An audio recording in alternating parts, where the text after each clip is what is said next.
ladies and gentlemen, thank you so much for tuning into this podcast on Dialogues on Public Policy. This is the inaugural edition of the dialogue that I'll be organizing, and we'll be having experts from the public policy sector, policy advocacy segment, who are, who can contribute to this initiative of mine in a very through their experiences and learnings. So today we have Dr. Hemang Shah, who works in Qualcomm. So thank you so much for being a part of this podcast. Uh, so before we begin, I understand that you've taken out your time from a busy schedule. So thank you so much for that. And the idea behind this dialogue, sir, as I've informed you, is to generate more and more awareness about uh, people getting involved in the public policy sector. So, before beginning, sir, let me just wanted to know more about you, and we would like to know more about you. Can you please tell us about your early life, schooling, and college, along with any particular memory that of an event that had the most significant impact on you, on your personality? Divesh, thank you so much for having me here. Again, it's a good idea that you're setting off on. And before we also get started, I wanted to say I'm here in a personal capacity. I do numerous things, to work with innovators, both in a personal capacity and in a professional role. Uh, so, Divesh, to answer your question, there's no single incident which I can say that hey, this is what set me off on this journey. I think it was a series of things. You try a bunch of things in school, and going back in those days, whether it's school or even in college for engineering, there are some things which you will try, and that experience may fail. Meaning you try to, let's say, do an experiment on something. It could be a project, it could be a minor thing that you're demonstrating, as a part of your class activity. And if it fails, you don't want to go back to it again. But there'll be a bunch of things which, even if they fail, you're like, you know what, I still have to keep on doing it. I still want to give it one more attempt.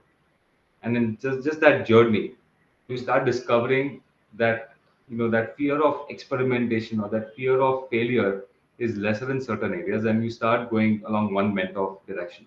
And I think that's what happened with me. Just a bunch of things, not a single thing, Ah, but yeah, cumulatively. And then when you have friends, you're having fun, you start to do more of that activity. yes, sir. Pretty relatable. So, uh, pretty relatable, sir. So, can you tell us a bit about the background on how you became interested in innovation per se and decided to pursue a career in this? That was one area I was always curious about, because you read about people that have made our lives better through numerous inventions over the years. I mean, look at your daily life around you. In your pocket, you're carrying a bunch of devices. We are using even simple things. It could be pens, it could be pencils, it could be light bulbs. There's so many innovations that have made the world a better place. And I was always curious about reading, people who invented those things. How did they go about it?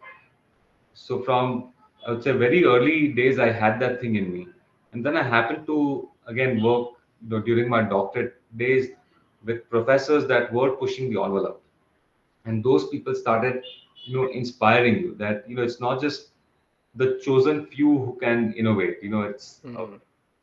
I had the belief that, oh, you know what, you have to have only a certain education, a certain background, and then only you can be an innovator. But working on with those people, it made me realize that anyone can do it, and all that is required is to break that problem into small steps. And if you can do it, soon one day you'll find yourself to be an innovator. So it started off in working with people, and I'm very thankful that in various roles, in a professional capacity, I've been very privileged to work with people like that. People who are genuine innovators, not just at an individual level, but they inspire the team around. That's right, and I think very well put that the point that you put that it is not the chosen few who innovate. I mean, anybody who kind of gets involved in this, tries to understand, can, innovate. So, moving on to the next question, sir. I wanted to understand, in your opinion, what are the some of the biggest challenges facing students who do not have proper exposure to innovation and new technologies? Because that's a very pertinent question for today's times. And if I look at India as a primary example of what I used to experience as a student versus what's the situation now. The biggest problem that I would call is the word that you use, which is exposure or rather awareness. Hmm. And that was much lesser before, and now it's in a better state today. It Hmm. still remains a problem in some sense because at some point of time the student does have to take the effort of say reading that material. Nowadays technology has made things accessible to everyone. If you want to read about innovation, if you want to learn about it through whichever medium, because some people are learners through books, other people learn, let's say, through videos, and some people learn through audios. And today we are living in a world where you have all these three things so freely accessible to everyone. Cost is not a factor. Your geographical location is not a factor. I grew up in a very established city, Mumbai, which had know, amazing libraries, good access to information through events, through facilities. Even my engineering college had probably the best labs I could think of, for that domain. So that access, I would say, was easier for me and the people in that environment, but maybe not so for everyone else. Today, that is not the case. So the problem that people face is exposure and awareness. On one side, I would say the government, the academia, and even the industry, they are trying to make things easier. They're trying to make available all these resources, freely available, like in some sense, to students in particular. But the other side, you know, like you clap with both hands, right? So the Hmm. students also have to make the effort in closing the bridge. So I Hmm. think they have to be more curious, and they also have to take the step of, okay, I'm going to experiment, because you cannot innovate until you experiment, Hmm. and when you experiment, you will fail. So students have to also get comfortable with the idea that, hey, I'm going to experiment a few times, I'm going to fail in a few things, and that's okay. Hmm. I think that's a very valid point. Like, would it be right to say that nowadays more or less it's not about the challenges, but it's about you willing to you know uh, explore.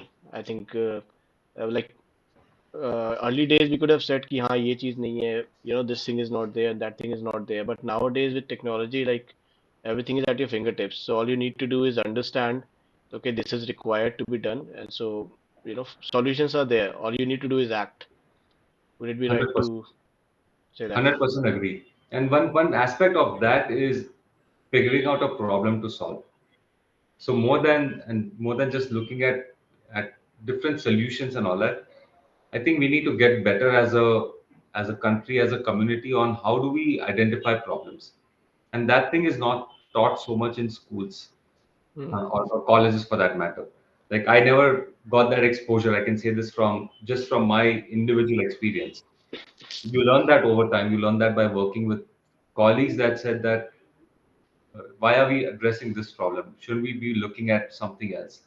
So even before you start on the journey of innovating a product or coming out with a new offering, it's really important to understand what is it you're solving for in the first place. The so the importance of that problem, how you identify that amongst a bunch of things. Because you can look at, okay, what problems can I solve around me, and you'll find maybe 10, 15, 100 different problems around you. Now, which one of those do you attack? That plays a very important role. And to answer that, you have to look at, okay, how do you know whether a problem is important or not? And depending on the role, like for a pure researcher, a fundamental problem is maybe more appealing.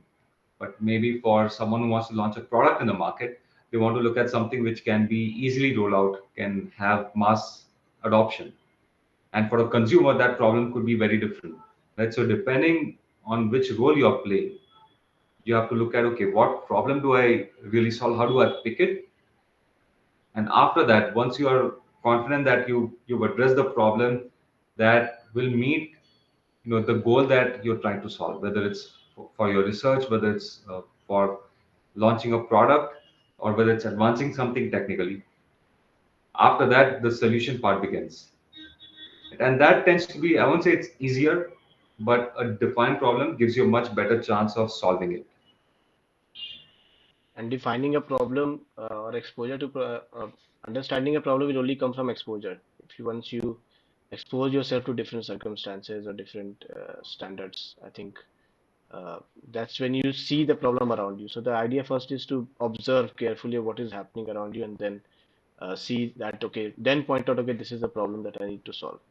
Would that be a correct You statement? nailed it. You nailed it perfectly. It starts with observation. It starts by understanding, who is it that you're solving for. And it can be a customer, meaning, let's say if you have a restaurant, then the customer is someone who buys that product from your premises and consumes it readily, and their feedback can be binary, either they love it or they hate it, right? Or it could be that you're solving, for your colleagues. Your colleagues could be your customers, right? From one team your product goes out to another team. So, what is it that they are facing? What is the most important thing? What are they expressing in terms of emotion? Because, like it or not, we express, even for technical products, we are very emotional. There are some things which you can't stop praising to your friends and family, like, hey, you have to try this thing, you have to go for this, install this thing, because it's going to make your life easy. And there are some things uh, on which we are very much frustrated, and we express those frustrations even like emotionally. Oh man, this thing is taking way too long to get done, right? And we are in this age, and it should be taking minutes, it should be taking, like snap of fingers, it should be done, but Hmm. doesn't happen. Now, for you as an innovator, you have to look at what are your target customers, what are they experiencing, what are they expressing, what is it that they want but they can't put it in words yet. So you've taken all this information, this data bank, and from that you determine, okay, what is a trend that is emerging? Can I define a problem statement around it? Then your journey begins. Wonderfully put, sir. Thank you so much. So I'll move to the next question, which is, I understand we spoke about a lot of challenges and seeds, and understood that it's a lot more about observation in the first place. But still, there are certain challenges which everybody has their own set of challenges, so we can't really generalize them. But according to you, what do you think are the qualities or the characteristics in your, of course, in your experience, that a student, particularly one who's interested in pursuing a future in innovation and technology, must possess? Curiosity. Everyone has to be innately curious, and this goes for other fields also. But in particular, for technology and for innovation, you have to be curious. You have to be willing to learn a lot, like how things work and why they work. So again, that why aspect comes from curiosity. And then I would say it's an attitude also, that when you get stuck, and you will get stuck, there is no question about it, your attitude will help you overcome that path. You may take a few days longer than the smartest student in your class, or you may fail much more time than the others. But if you have the attitude to see that problem through, you will come across as a better learned person. That's right. Be curious, be hungry, and you'll solve anything that comes your way. So, moving on to the next question, sir. Uh, I'm shifting the uh, discussions more on the policy front, because uh, as we can do innovation as much as we want, but the government should be able to support it. The government should be willing or be ready to support, curious minds. I think that's how the economy is going to evolve in any country you see. So, do you think, in your experience, do you believe that the students and the young professionals of today, uh, I believe that they have a lot to offer in terms of the public policy, but do you believe that they should take more interest in the policy making sphere? And if yes, how do you believe they can help in creating a strong policy framework that helps in providing equal opportunities for all? So just want to clarify, you mean students should take more interest in policy making or Yeah, should like not as provide a that? career in public policy making, but in any case, because policy affects everyone, right? Any policy is going to affect everyone. So it is very important that for a policy to be effective, everybody should be also involved in giving inputs. So, do you think the professional should take more interest in this sphere? Oh, for sure. I mean, and to a good extent, that is happening also. And if someone is innately curious about, okay, why is there a policy introduced on a topic in the first place? How does it impact me at an individual level? How does it impact, let's say, my industry, or say even it could be a geographical region? So taking that interest is certainly helpful, and particularly for students, I think it helps them firstly understand that what does a government have in mind for them. Let's say it's a policy pertaining to education or for innovation related to students. As a student, I would be very curious to know, okay, what is it that I should be getting access to, what is it that will be getting set up, and how can it help improve things around me. So that's one offering, let's say, from the top. But then I could also, have a view from a bottoms up view that I am seeing maybe certain ground information that could run faster depending on the support which is offered, and maybe some other things which are left out. And I may not agree with all of those, I may not understand that, but I must make that attempt to do so. That what is the reasoning behind it? Not everything can be supported because the resources are limited. Not everything can be addressed because, again, even a policymaker has to look at, for example, the most important things to address, and some secondary items they might be taken care of, by addressing the important ones, or maybe it's a conscious decision to leave out a few things. Hmm. But a student must try to understand, okay, what was the reasoning behind the introduction of a few things. All that happens by taking active part in discussions. So one easy way to get started is by participating in societies. When I was an engineering student, I would take part in telecom and electronics engineering societies. And what this would give me is access to academia. It would give me access to other researchers, members from the industry, and of course, fellow students. And we would talk about things that would affect us and what would we do to change things. Hmm. And quite often, we would have, let's say, members from the government which were present at that society, and it would give you access to their minds. Like a lot of people in the government, actually, most of them that I've met, they're very open. They are very open, they're very receptive to feedback and input.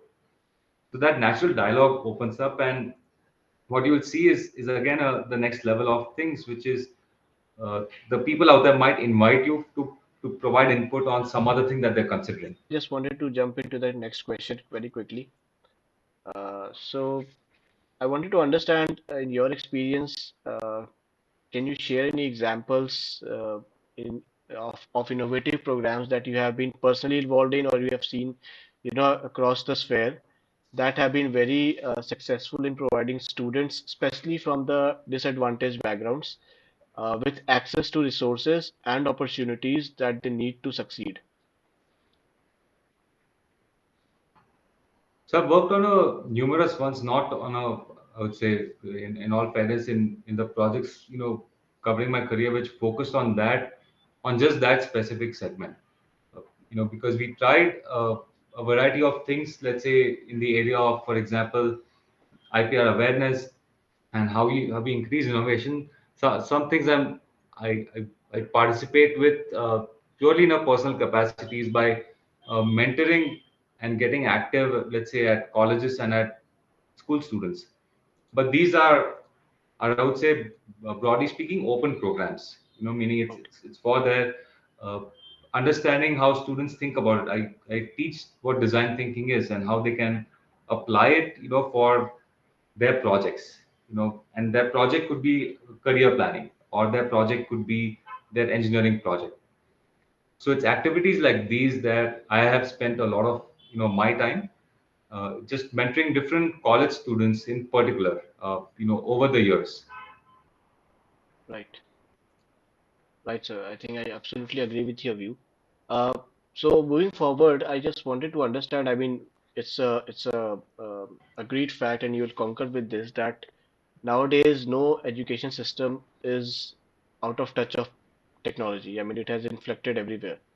So I wanted to understand, in your experience, what are some of the key factors that are necessary for innovation and new technologies to be effectively integrated into the education systems of today, specifically with the new education policy coming up? So I'm not aware of all the policy details, but one thing that for example, the COVID years have shown, and this I'm talking at an individual level also, is the amount of reliance and learning we took just from technology. Right, we all Hmm. learned, we all participated in various things, no matter where we were.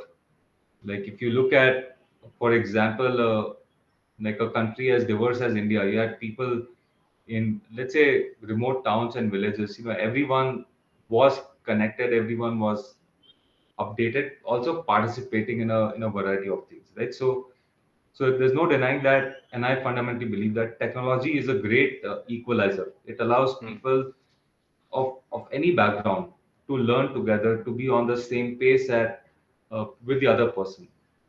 So technology helps give access to all of us.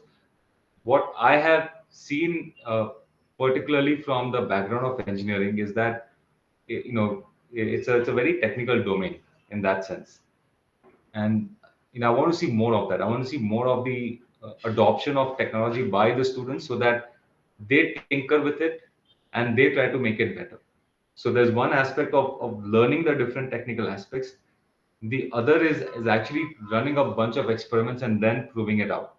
Now that does happen, by curriculum. It is designed to make sure that you're going to be learning a bunch of things, and you're going to be doing, say, lab experiments. Now I want to put the onus back on the students and say that don't just do what, let's say, a book is asking you to do. Hmm. Take it 10 steps ahead. Maybe even break a few things, and at least if you use technology in the right way, breaking would mean that you write a code and the code fails to run, or you make a device and that device does not run, and you may have to break the components apart, put it back together again, reweave the solution. So I want to see more of that level of experimentation happen. And in the formative years, if it is done a series of time, it experimentation fuels the better thought process inside of you. Hmm. That, okay, how do I approach a much difficult problem next stage? So instead of discovering that approach on the job as a student, Ah. your thought process is already much better. Right, sir. Right, sir. Completely in agreement with you. I think, I mean, one thing is to realize that technology is going to evolve, and let's face it, it's going to evolve at a very rapid pace with all the new, with AI and machine learning coming up. So I think students from the very beginning need to be adaptable to these. I mean, you have to consider this as a part of life. I mean, it's no longer like a special skill that you need to go out there and learn. So, with that, I'll move forward to the next question. In your experience, what are some of the key factors that are necessary for, uh, I think I asked this already, but moving on that, I would like to ask you, how do you see the future of education and innovation evolving? And what steps do you think we need to take to ensure that all students have access to the latest technologies and resources? I think it's more about infrastructure, planning and infrastructure. I mean, the setting up the infrastructure for students. So I'd like to have your opinion on that. It's a very broad question, and it's a very difficult one to pull off as well, right? In practice, Hmm. because ideally you want to enable things with everyone. To me, it starts, of course, with information, right? That make sure that people know what innovation is and make sure they know how to innovate. Once you learn these processes, once you learn the not just the theory, but the idea of, okay, if you had to innovate on something around you, how would you go about it? So a framework which I love to follow is called design thinking. And over there, one of the best things I like about that framework is that the prototyping which is encouraged is a fail fast approach, sort of, wherein it takes a fairly easy time to assemble. It does not take too much cost. So that's how prototyping should be. So you iterate a few times very fast so that you converge on the solution. And the idea being that once you enter mass production, you have a much better sense of what will work. And what I like about this approach is that it does not require way too many resources. You can do it wherever you are based. I mean, I could run a design thinking cycle, let's say, just in my room with hardly anything around me. With pen and paper I could run that. Or I could run it, let's say, in a high tech environment also. That knowledge of how to innovate, I think that's fundamental. And I think once we arm that, I'm not just saying design thinking is the solution for everything. You pick a framework, and a lot of the innovation frameworks are somewhat similar. There's a fair amount of overlapping among them. I think we got to just disseminate that information and then leave it up to the practitioners over there to determine, okay, what all resources that they would need to sort of have people tinker with things. Hmm. So it's the ideation stage that you're talking about. No, it's the ideation stage is one part of the design thinking framework, So so but the knowledge of that framework.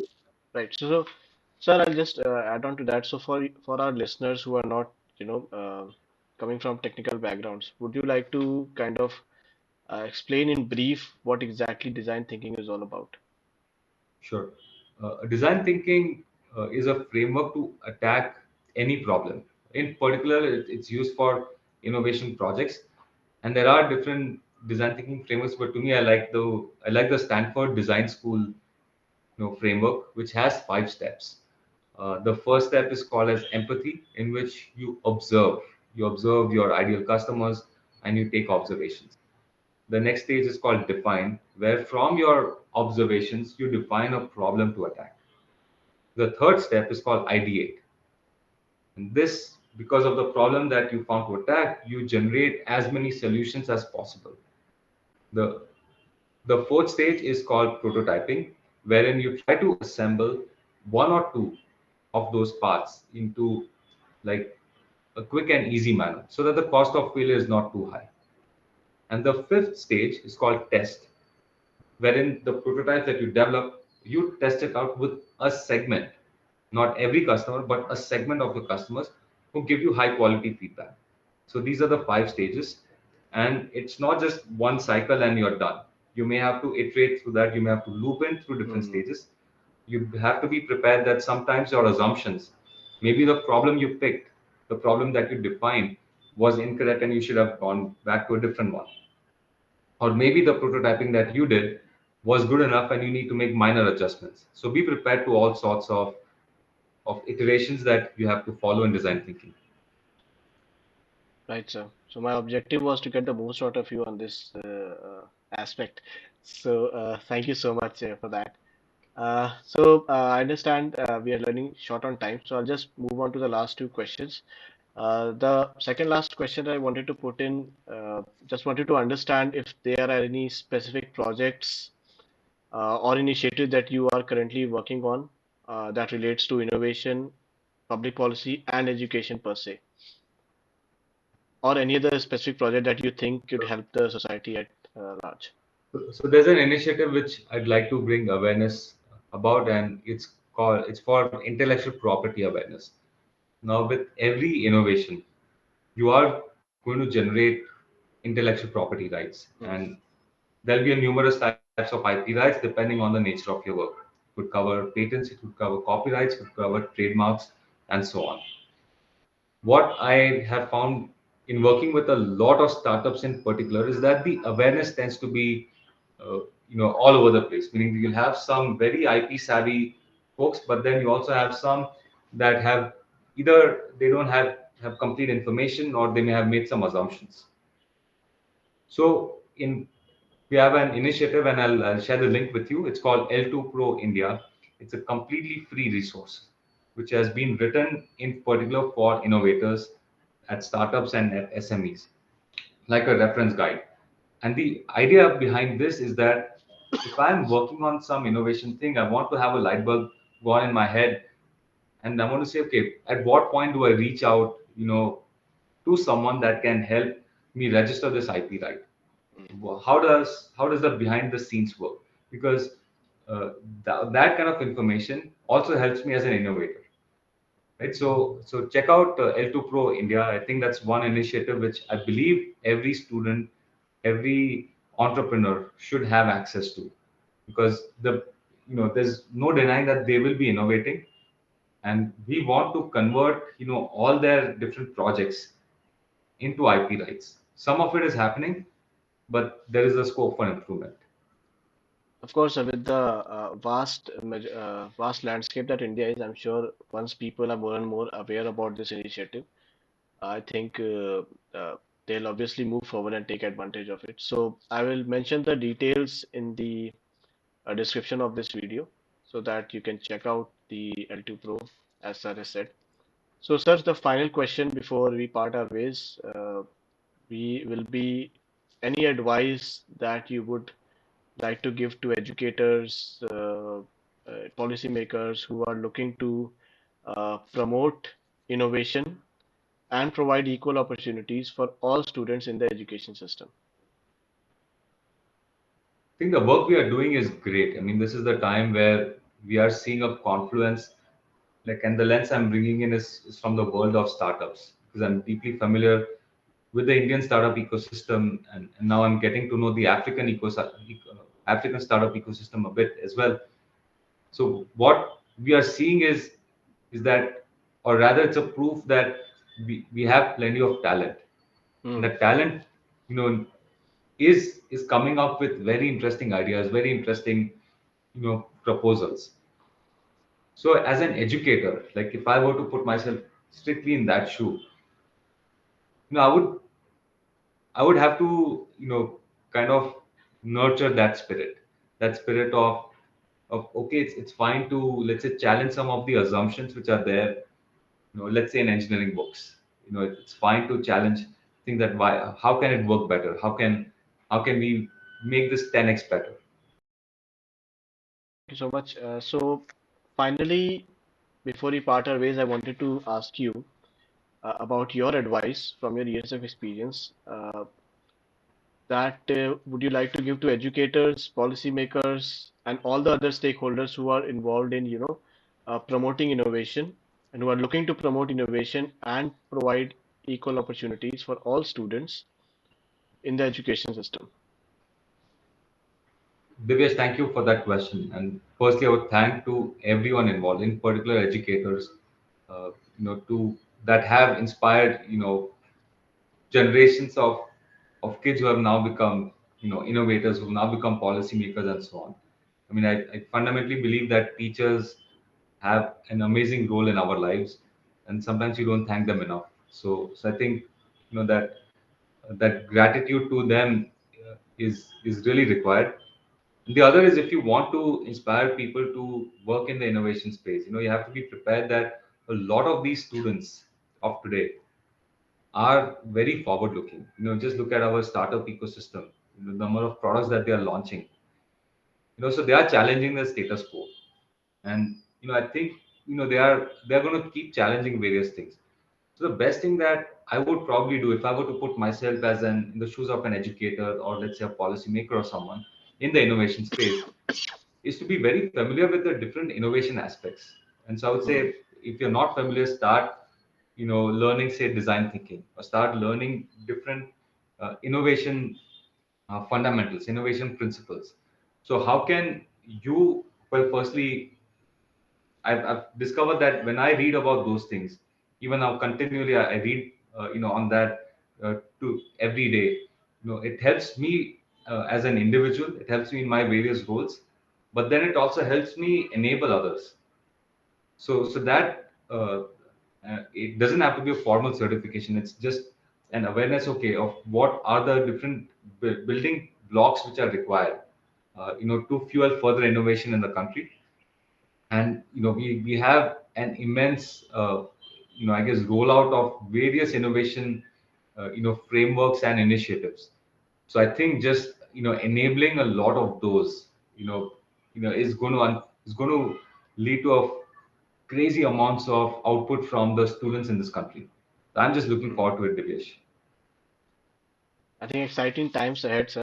Yeah. I think once you enable, the key challenge is to enable actually. Once you enable, people understand, people are aware, okay, this is the new thing, and this can help me in some way, or I can use it to help others in some way. I think that's when will start acting, and then the results will be enormous. That is my also from my observation. That's my point of view. So thank you so much, sir. With this, we'll conclude. I'm sure. Thank you so much for your time. I'm sure you're busy. Uh, I think the listeners have gathered very insightful uh, conversation. So there are very key takeaways from this conversation. The biggest is that uh, explore. I mean, there are opportunities lying. Just be realistic and understand that India is going on a very faster pace. So just explore, and you will obviously use your ideas and resources that are available, and obviously you can make it big. So, any final words before parting ways, sir? Divesh, thank you so much for having me here.